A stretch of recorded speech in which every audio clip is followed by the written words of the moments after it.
I started going to a very, very dark place at that time. All of a sudden, this thing that was awesome and fun and was giving me so much pleasure turned into this like slave master. I was a slave to it, and it was a dark place to be. I became extremely depressed. I had so much anxiety that I was having panic attacks. I literally thought I was dying. A few times I went to the hospital. I called up a friend, had them drive me to the hospital because my heart was racing so fast and I thought I was going to die. But it was just anxiety. It was a panic attack.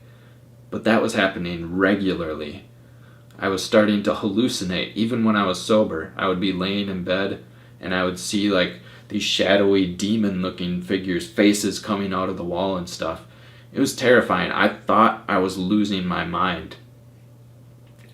Like, you don't realize how scary that is to think that you're actually like losing your mind, that reality, you don't know what reality is.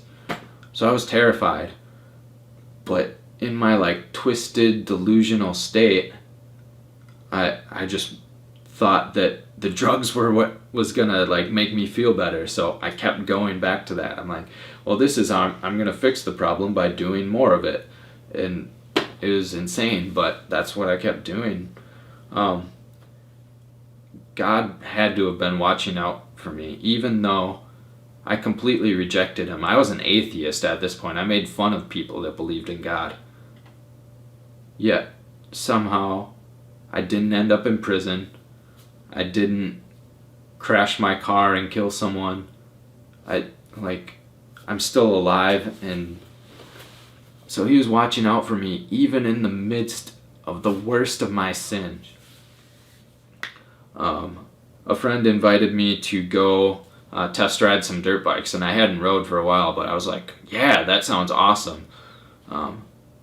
I haven't done that in a while, and I remembered how much I loved it, and so I went, and we were riding these brand new bikes, and it was the last session of the day. I was trying out this bike, and I pull out onto the track, and my friend's right in front of me. I see him, and I'm like, oh, I gotta pass him, like that pride inside me. So I tried going off this jump, and I cross-jumped it and crashed, and I shouldn't have, I just wanted to pass him right away. I wasn't patient at all. And there was some rider right behind me who couldn't get all the way, and he just smashed into me. And I was paralyzed instantly. And I knew I was paralyzed. I just had this thought like, crap, my life is never going to be the same.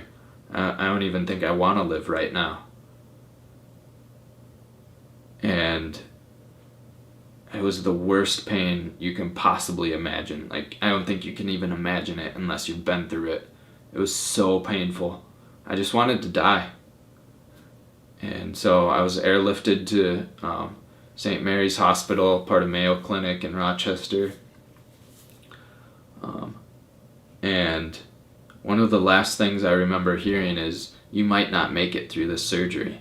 My vertebrae got pushed forward into my aorta, which is the biggest blood vessel in your body. And so if that would have burst, I would have just bled to death.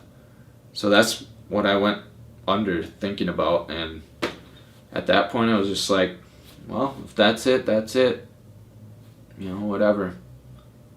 I didn't have any inclination to pray. I didn't think about anything. I was just like, well, I guess this must be the end.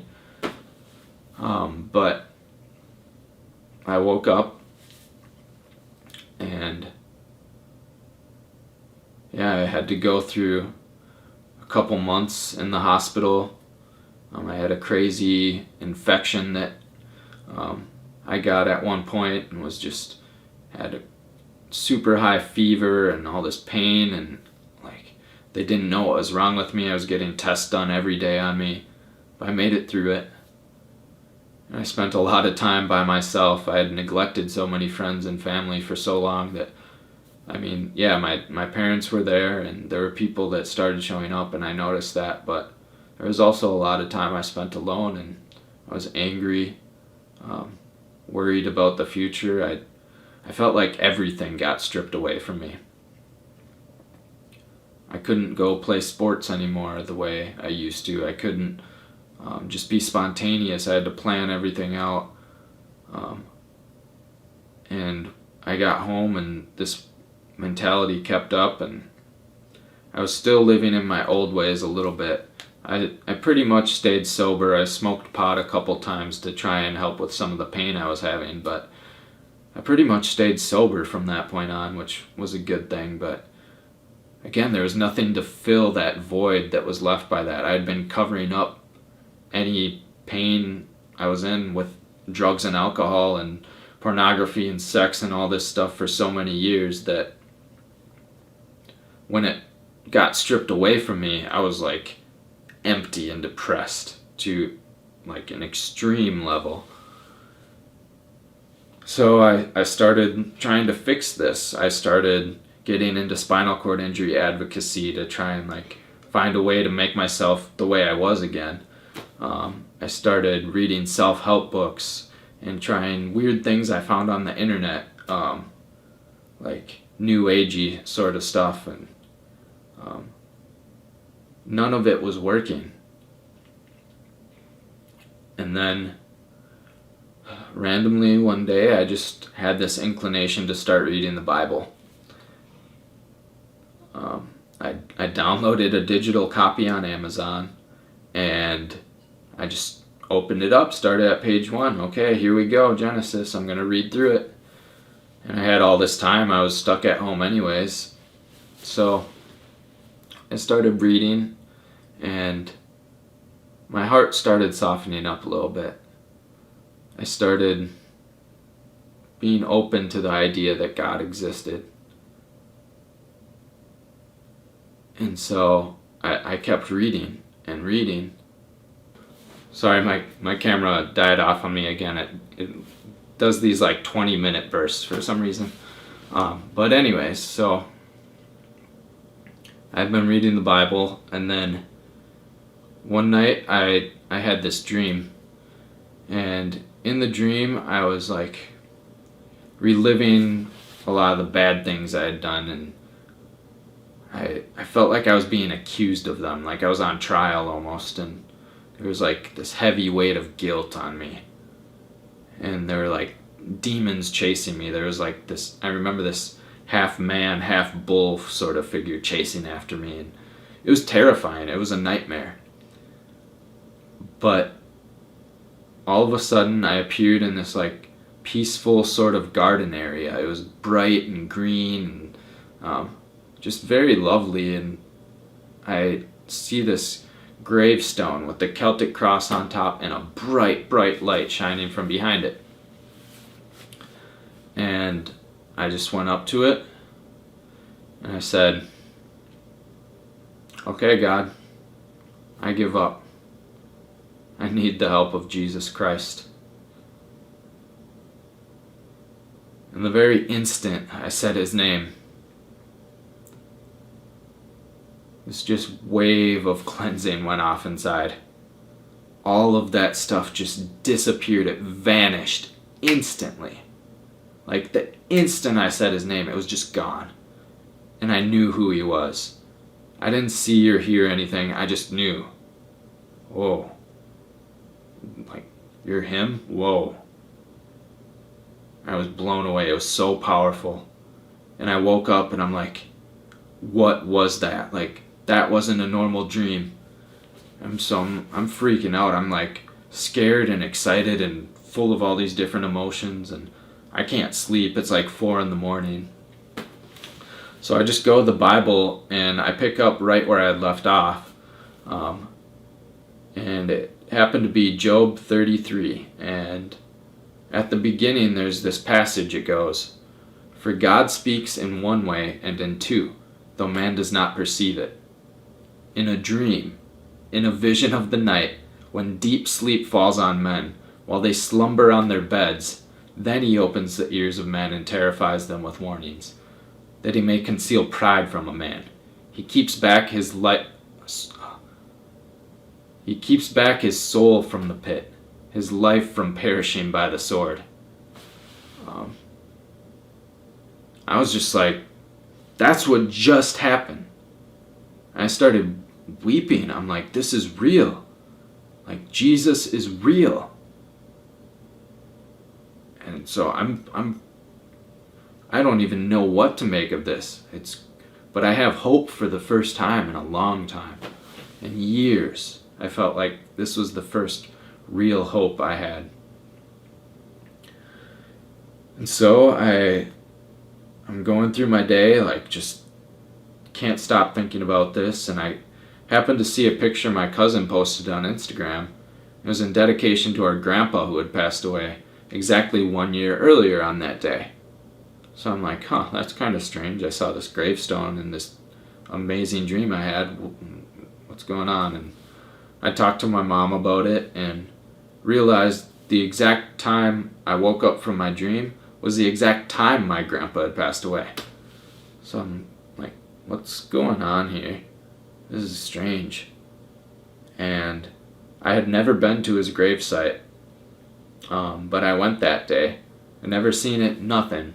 But the Celtic cross from my dream was on his gravestone. I was just like, okay, God, I get it. You are real. And my life changed dramatically after that.